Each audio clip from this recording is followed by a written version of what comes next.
একদিকে দিতে হবে স্বাধীনতার ঘোষণা, অন্যদিকে হওয়া যাবে না বিচ্ছিন্নতাবাদী। কারণ রেসকোর্স ময়দানের লাখো বাঙালির মাথার ওপর ছিল মেশিনগান, প্রস্তুত ছিল সেনাবাহিনী। তাই কৌশলে ৭ই মার্চে স্বাধীনতার ডাক দিয়েছিলেন বঙ্গবন্ধু শেখ মুজিবুর রহমান। আবার বিচ্ছিন্নতাবাদীও হননি। কি কৌশল ছিল তার বিশ্লেষণ করেছেন তখনকার ছাত্রনেতা তোফায়েল আহমেদ। অন্তরা বিশ্বাস জানাচ্ছেন বিস্তারিত। আমার অনুরোধ রইল, প্রত্যেক ঘরে ঘরে দুর্গ গড়ে তোলো। পরিষ্কার নির্দেশনা বঙ্গবন্ধুর ভাষণে।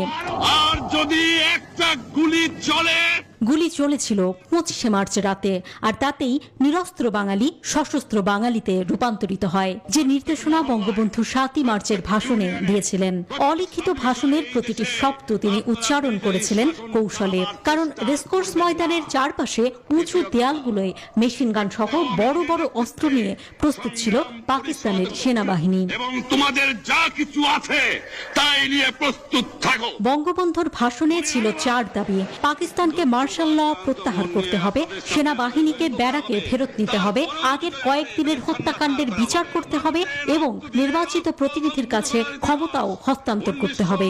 সেদিনের সেই ভাষণের মঞ্চে উপস্থিত ছিলেন তখনকার ছাত্রনেতা তোফায়েল আহমেদ। দিয়েছিলেন স্লোগান।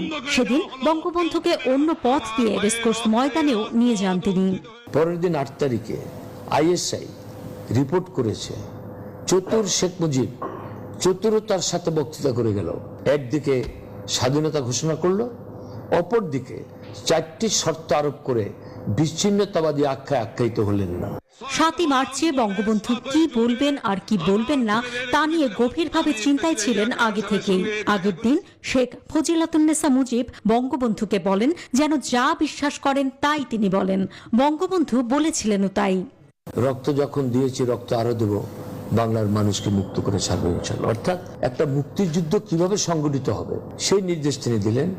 সেই এক ভাষণে বাংলার আপামর জনগণ এক কাতারে এসে দাঁড়ায়, গোটা দেশকে স্বাধীন করে, পৃথিবীর বুকে দেয় নতুন এক মানচিত্র।